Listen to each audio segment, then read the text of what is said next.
स्वागत है दोस्तों आप सभी का आपके अपने YouTube चैनल नेस्ट परीक्षा गुरुकुल पर। दोस्तों इस वीडियो में हम झारखंड टीटी एग्ज़ाम के लिए इम्पॉर्टेंट साइंस जीके देखेंगे।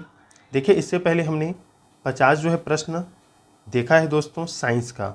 इससे भी पहले वीडियो अपलोड हुआ है 50 प्रश्न का, तो ये उसका दूसरा भाग है दोस्तों। इसमें हम 51 नंबर से जो है प्रश्नों को स्टार्ट करेंगे।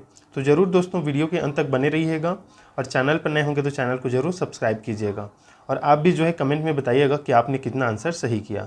चलिए स्टार्ट करते हैं दोस्तों। देखिए इसमें प्रश्न है 51 नंबर, वृक्क की किडनी की क्रियात्मक या कार्यात्मक इकाई है दोस्तों न्यूरॉन, नेफ्रॉन, बोमट संपुट, ग्लोमेरुलस। बताइएगा सही उत्तर क्या रहेगा। वृक्क की कार्यात्मक इकाई है, इन चारों ऑप्शन में से कौन सा रहेगा। तो देखिए जो किडनी है उसकी कार्यात्मक इकाई है दोस्तों आपका option B nephron. Option B जो है सही उत्तर हो जाएगा। अगला प्रश्न है नाइट्रोजनी उत्सर्जी पदार्थों में सबसे अधिक मात्रा में पाया जाता है अमोनिया, पोटेशियम, सल्फेट या यूरिया। बताइए दोस्तों नाइट्रोजनी उत्सर्जी पदार्थों में सबसे अधिक मात्रा में कौन सा पदार्थ इन चारों ऑप्शन में से पाया जाता है। तो सही उत्तर हो जाएगा दोस्तों option D urea. Option D सही उत्तर हो जाएगा। सीडीपी दोस्तों सीडीपी का जो है वीडियो अपलोड हमने किया है, टॉपिक वाइज जो है उसकी क्लास होगी, तो ज़रूर जाकर देख लीजिएगा। अगर आपने जो है सीडीपी का जो अभिवृद्धि एंड विकास से संबंधित जो प्रश्न कराया है अगर आपने नहीं देखा है तो ज़रूर देखिए, आपके लिए बहुत ही ज़्यादा इम्पॉर्टेंट है। देखिए अगला प्रश्न है इसमें, मानव शरीर में पिट्यूटरी यानी पीयूष ग्रंथि स्थित होता है गले में, मस्तिष्क में, वक्ष में, उदर में। बताइए दोस्तों जो पीयूष ग्रंथि है वो हमारे शरीर के कौन से भाग में स्थित होता है इन चारों ऑप्शन में से। तो सही हो जाएगा दोस्तों ऑप्शन बी मस्तिष्क में। ऑप्शन बी जो है सही उत्तर हो जाएगा। देखिए अगला प्रश्न इसमें से, आँख में किस भाग के नष्ट होने पर आँखों की रोशनी समाप्त हो जाती है रेटिना, आइरिस, कॉर्निया या प्यूपिल। बताइए किस भाग के नष्ट होने से आँख की रोशनी समाप्त हो जाती है। तो इसका सही उत्तर हो जाएगा दोस्तों option C cornea. Option C जो है सही उत्तर हो जाएगा। देखिए ये इंपॉर्टेंट प्रश्न है दोस्तों, ये आपको आने चाहिए क्योंकि प्रश्न के लेवल थोड़ा ऊंचा ही पूछा जाएगा और ऐसा आपको सीधा ऑप्शन 4 ऑप्शन तो दिया जा सकता है, लेकिन ज़्यादा संभावना है दोस्तों कि आपको जोड़ी मिलान के लिए या सुमेलित करने वाला जो प्रश्न आपको एग्ज़ाम में देखने को मिले, क्योंकि अब जो है परीक्षाओं में वैसा ही प्रश्न पूछा जाता है। तो इसके लिए आपको छोटे छोटे टॉपिक जो है उसको याद रखना पड़ेगा। देखिए अगला प्रश्न है इसमें से, लाल रक्त कण का निर्माण कहाँ होता है दोस्तों हृदय में, लाल अस्थि मज्जा में, लसिका में, पित्त अस्थि मज्जा में। बताइए लाल रक्त कण का निर्माण कहाँ होता है। तो देखिए दोस्तों लाल रक्त कण का निर्माण जो है अस्थि मज्जा में होता है। ऑप्शन बी जो है सही उत्तर हो जाएगा। देखिए अगला प्रश्न, कशेरुक दंड में हड्डियों की कुल संख्या कितनी होती है 63, 52, 42 या 33। बताइए दोस्तों कशेरुक दंड में हड्डियों की कुल संख्या कितनी होती है। तो इसका सही उत्तर हो जाएगा दोस्तों ऑप्शन डी 33 होती है। ऑप्शन डी जो है इसका सही उत्तर है। शरीर की सबसे लंबी हड्डी है रेडियस, अल्ना, फीमर या टिबिया। बताइए मोस्ट इंपॉर्टेंट प्रश्न है। तो सब शरीर की सबसे लंबी हड्डी है दोस्तों जांघ की हड्डी, और कौन सी है दोस्तों, तो ये है option C femur. Option C femur इसका सही उत्तर होगा, शरीर की सबसे लंबी हड्डी है। मानव शरीर में रक्त कहाँ शुद्ध होता है दोस्तों हृदय में, फेफड़ा में, वृक्क में या धमनी में। बताइए मानव शरीर में रक्त कहाँ शुद्ध होता है। तो इसका सही उत्तर हो जाएगा दोस्तों ऑप्शन सी वृक्क में अर्थात किडनी में। याद रखिएगा मोस्ट इंपॉर्टेंट प्रश्न है ये। अभी देखिए दोस्तों ये जो है बायोलॉजी का ही प्रश्न इसमें अभी सम्मिलित है। आपको फिजिक्स और केमिस्ट्री जो है इसका भी वीडियो आपके लिए जल्द लाएंगे। मनुष्य के हृदय का स्पंदन 1 मिनट में कितनी बार होता है दोस्तों। तो ये आपको पता ही होगा दोस्तों, इसका सही उत्तर है 72 बार। निम्न में से किस ब्लड ग्रुप को सर्वदाता यूनिवर्सल डोनर कहा जाता है ए को, बी को, ए बी को या ओ को? बताइए कौन सा ग्रुप को? तो किस ब्लड ग्रुप को सर्वदाता कहा जाता है? तो ये कहा जाता है दोस्तों ऑप्शन डी ओ को। और सर्वग्राही तो ए बी को। इसे भी याद रखते हैं, ये सभी से रक्त ले सकता है, ये सभी को जो है रक्त दे सकता है। ये देखिए प्रश्न आ गया, ब्लड ग्रुप को सर्वग्राही कहा जाता है, किस ब्लड ग्रुप को?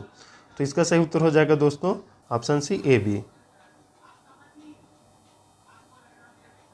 थोड़ा सा वीडियो इसमें क्वालिटी जो है ख़राब है दोस्तों इन प्रश्नों का, तो इस पर आप समझ जाइएगा।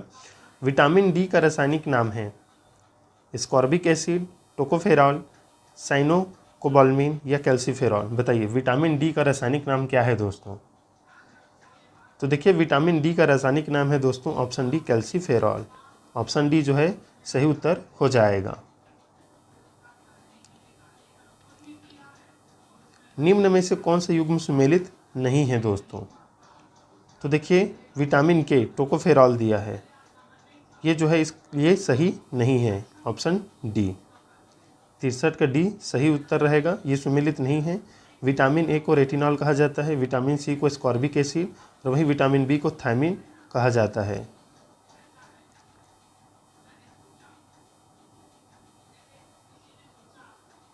मानव शरीर में आयोडीन की कमी से उत्पन्न रोग है ग्वाइटर, स्कर्वी, रिकेट्स, पोलियो? बताइए मानव शरीर में आयोडीन की कमी से कौन सा रोग उत्पन्न होता है?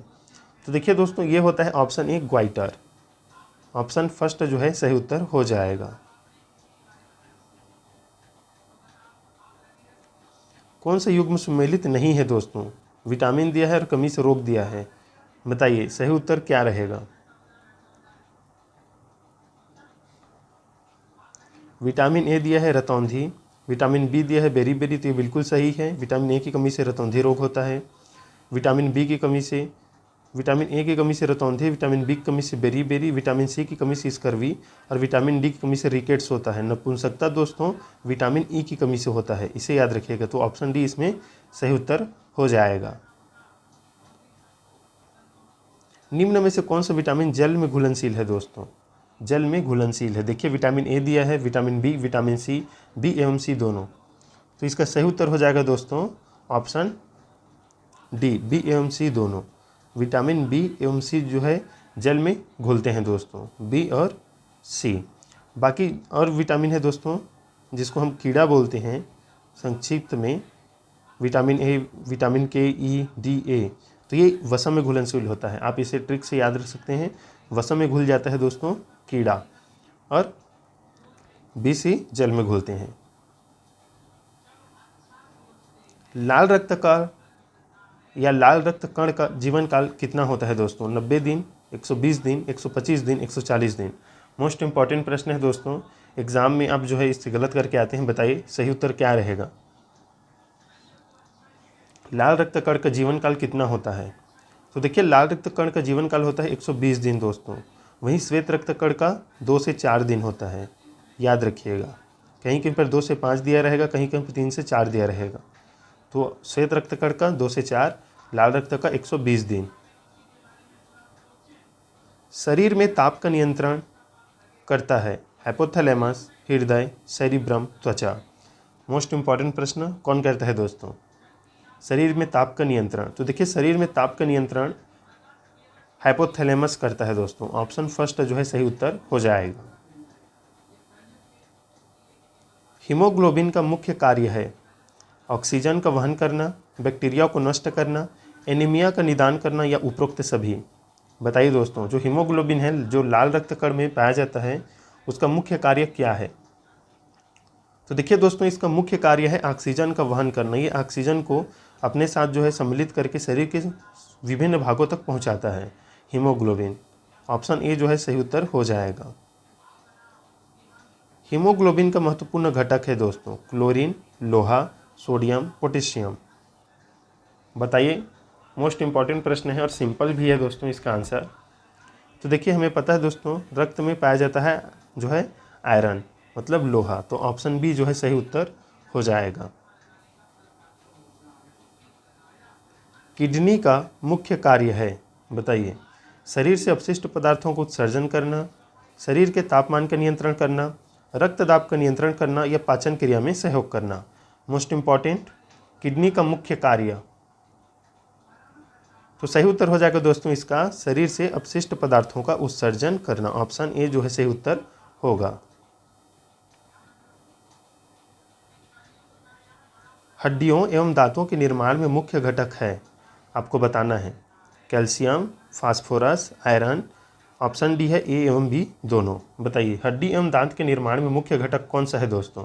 ये तो मोस्ट इंपॉर्टेंट है, दांत से संबंधित प्रश्न आपके एग्जाम में देखने को मिलता है। तो देखिए इसका सही उत्तर हो जाएगा दोस्तों ऑप्शन ए और ऑप्शन बी, मतलब ऑप्शन डी सही उत्तर होगा। देखिए हड्डी एवं दांत के निर्माण के लिए आपका कैल्शियम जरूरी है और फास्फोरस, इसे याद रखिएगा। मानव शरीर की सबसे छोटी हड्डी है दोस्तों, वर्टेब्रा, स्टेप्स, मेटाकार्पल्स, फेलेंजीन्स। बताइए सही उत्तर क्या रहेगा। तो देखिए दोस्तों मानव शरीर की सबसे छोटी हड्डी कान की हड्डी होती है, कान में पाई जाती है, जिसका नाम होता है दोस्तों स्टेपिस। यहाँ पर स्टेप्स लिख दी गया है। ऑप्शन बी जो है सही उत्तर हो जाएगा। निम्न में से कौन सा विटामिन सूर्य की रोशनी में बनता है। बताइए vitamin B, vitamin C, vitamin D या विटामिन के। मोस्ट इम्पॉर्टेंट प्रश्न है। तो देखिए दोस्तों इसका सही उत्तर हो जाएगा ऑप्शन सी, विटामिन डी। देखिए हमें सूर्य की रोशनी से जो है विटामिन डी की प्राप्ति होती है। वास्तव में सूर्य की रोशनी से हमें विटामिन डी प्राप्त नहीं होता दोस्तों, हमारे शरीर में ही विटामिन डी पाया जाता है। जो हम भोजन ग्रहण किए होते हैं उससे केवल सूर्य के प्रकाश से ये जो है एक्टिव हो जाता है, सक्रिय रूप में आ जाता है विटामिन डी। तो ऑप्शन सी जो है सही उत्तर हो जाएगा। मनुष्य द्वारा सांस में ली जाती है। देखिए इतना सिंपल सा जवाब है इसका, तो ऑक्सीजन ही लिया जाता है। ऑप्शन ए जो है सही उत्तर हो जाएगा। वयस्क मानव में दांतों की कुल संख्या होती है। बताइए 28, 30, 32 या 34। मोस्ट इंपॉर्टेंट प्रश्न, जो वयस्क मानव है उसमें दांत की कुल संख्या कितनी पाया जाता है। तो ये पाया जाता है दोस्तों ऑप्शन सी 32 दांत। आपका जो है वायरस से संबंधित और जीवाणु से संबंधित प्रश्न आता है दोस्तों। बताइए वायरस से फैलने वाला रोग है एड्स, चेचक, खसरा, ये सभी। बताइए वायरस से फैलने वाला, आपका विषाणु से फैलने वाला रोग है।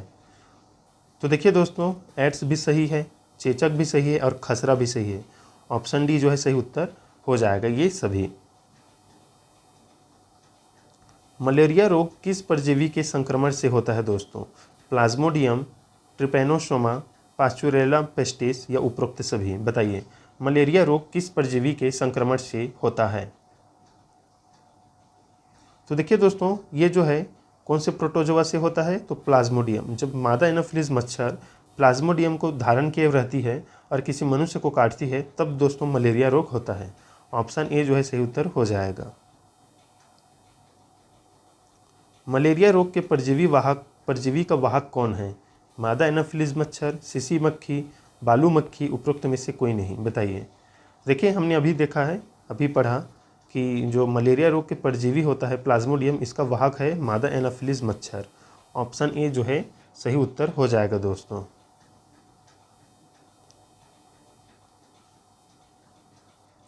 निम्न में से कौन सा रोग दूषित जल के सेवन से होता है। फ्लू, मलेरिया, तपेदिक, हैजा। बताइए इसका सही उत्तर क्या रहेगा। दूषित जल के ग्रहण से कौन सा रोग होता है। तो सही उत्तर हो जाएगा दोस्तों ऑप्शन डी हैजा। ऑप्शन डी इसका सही उत्तर होगा। डायलिसिस का प्रयोग किस रोग के इलाज के लिए किया जाता है। हृदय, स्पाइनल कॉर्ड, किडनी या गुर्दा, मस्तिष्क। बताइए सही उत्तर क्या रहेगा दोस्तों। डायलिसिस का प्रयोग किस रोग के इलाज के लिए किया जाता है। तो देखिए दोस्तों किडनी एवं गुर्दा के लिए। ऑप्शन सी जो है सही उत्तर हो जाएगा। बच्चों में BCG का टीका किस रोग के प्रतिरक्षण हेतु लगाया जाता है। खसरा, टीबी, चेचक, पोलियो। BCG का टीका। तो देखिए बच्चों में BCG का टीका जो है टीबी रोग के प्रतिरक्षण हेतु लगाया जाता है दोस्तों। तो कौन सा ऑप्शन सही होगा। Option B.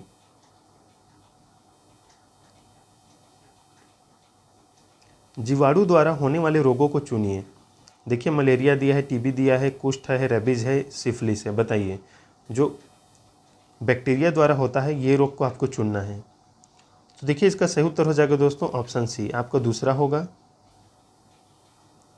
टीबी, तीसरा होगा कुष्ठ और ये सिफिलिस। ये जो है आपका बैक्टीरिया से होता है। आपका जो मलेरिया है और दोस्तों और रेबीज़ है ये वायरस से होता है, आपके विषाणु से, ये दोनों मलेरिया और रेबीज़। बाकी ये टीबी है आपका, कुष्ठ है और सिफिलिस है, ये आपके जीवाणु से होता है, बैक्टीरिया से। इसे याद रखिएगा, ऑप्शन सी जो है सही उत्तर हो जाएगा। मच्छर द्वारा फैलने वाला रोग है दोस्तों मलेरिया, डेंगू ज्वर, पित्त ज्वर, ये सभी। बताइए मच्छर द्वारा फैलने वाला रोग मोस्ट इम्पॉर्टेंट है। तो देखिए इसका सही उत्तर होगा दोस्तों ऑप्शन डी, ये सभी। ये मलेरिया से मच्छर द्वारा ही होता है। मलेरिया भी होता है मच्छर द्वारा, डेंगू ज्वर भी और पित्त ज्वर भी। याद रखिएगा इसे। देखिए 85 नंबर प्रश्न, घरेलू मक्खी द्वारा फैलने वाले रोगों को चुनिए। दिया हैजा दिया है, अतिसार है, प्लेग है, तपेदिक है, फिल पाँव है। बताइए सही उत्तर क्या रहेगा। तो देखिए दोस्तों इसका सही उत्तर रहेगा ऑप्शन बी। देखिए हैजा जो है ये आपके घरेलू मक्खी से फैलता है। अतिसार दोस्तों जिसे हम पेचिस कहते हैं ये भी जो है घरेलू मक्खी से होता है। और तीसरा प्लेग है, ये भी जो है मक्खी से ही होता है। और चूहों से भी सबसे ज़्यादा जो है प्लेग होता है दोस्तों, इसे याद रखिएगा। मतलब पहला, दूसरा, तीसरा, ऑप्शन सी जो है ऑप्शन बी जो है सही उत्तर हो जाएगा। ये जो है घरेलू मक्खी से होने वाले रोग हैं, याद रखिए इसे। 86 नंबर प्रश्न देखिए, निम्न में से कौन जंतु प्लेग महामारी को फैलाने में सहायक है। चूहा, बिल्ली, घरेलू मक्खी, सैंड फ्लाई। बताइए जंतु प्लेग महामारी को फैलाने में सहायक है। निम्न में से कौन जंतु प्लेग महामारी को फैलाने में सहायक है। तो सही उत्तर हो जाएगा दोस्तों, जंतु यहाँ पर बोला है ये जो है चूहा। ये जो है इससे बहुत ज़्यादा ही प्लेग महामारी फैलता है, इसे याद रखिएगा। ऑप्शन ए जो है सही उत्तर हो जाएगा। ऑप्शन में अगर आपको घरेलू मक्खी और चूहा दोनों दिया जाए तो आप दोनों को लगाइएगा, लेकिन ऐसा अगर ऑप्शन आए तो चूहा इसमें सही उत्तर आप लीजिएगा दोस्तों। वनस्पति विज्ञान का पिता किसे कहा जाता है। एक्लर, हिप्पोक्रेट्स, अरस्तु, थियोफ्रेट्स। बताइए फादर ऑफ बॉटनी किसे कहा जाता है या किन्हें कहा जाता है। तो देखिए वनस्पति विज्ञान का पिता या फादर ऑफ बॉटनी कहा जाता है दोस्तों ऑप्शन डी, थियोफ्रेट्स को। याद रखिएगा, मोस्ट इम्पॉर्टेंट है ये। देखिए दोस्तों आपके सिलेबस में सीधा आपके झारखंड टीटी एग्ज़ाम के जो सिलेबस है उसमें सवाल से संबंधित प्रश्न आएगा, इसे बोला गया है। तो देखिए सवाल के अध्ययन संबंधी विज्ञान को क्या कहा जाता है दोस्तों, माइकोलॉजी, फाइकोलॉजी, वायरोलॉजी या बॉटनी। बताइए सही उत्तर क्या रहेगा। तो देखिए सवालों के अध्ययन संबंधी विज्ञान को कहा जाता है दोस्तों फाइकोलॉजी, और कवक के अध्ययन को माइकोलॉजी, इसे याद रखिएगा। जो मशरूम है या कवक है दोस्तों इसके अध्ययन को माइकोलॉजी, और सवाल जो काई है उसके अध्ययन को फाइकोलॉजी। मोस्ट इम्पॉर्टेंट है। देखिए यहाँ पर आ गया, इसका सही उत्तर रहेगा 89 का आपका सी, माइकोलॉजी। कवक का अध्ययन माइकोलॉजी कहलाता है। देखिए 90 नंबर प्रश्न, वायरस की खोज किसने की। Most important, Ivanovsky, Louis Pasteur, Robert brown, Karl Linnaeus. बताइए दोस्तों वायरस की खोज या विषाणु की खोज किसने की। तो देखिए दोस्तों विषाणु की खोज की है इवानोव्स्की ने। ऑप्शन ए जो है सही उत्तर हो जाएगा। ये एग्ज़ाम में आपको प्रश्न जो है देखने को मिलेगा दोस्तों, मोस्ट इम्पॉर्टेंट है ये। अगला प्रश्न है, सजीव एवं निर्जीव के बीच की कड़ी किसे कहा जाता है। बैक्टीरिया, वायरस, बैक्टीरियोफेज या ये सभी। बताइए दोस्तों सही उत्तर क्या है।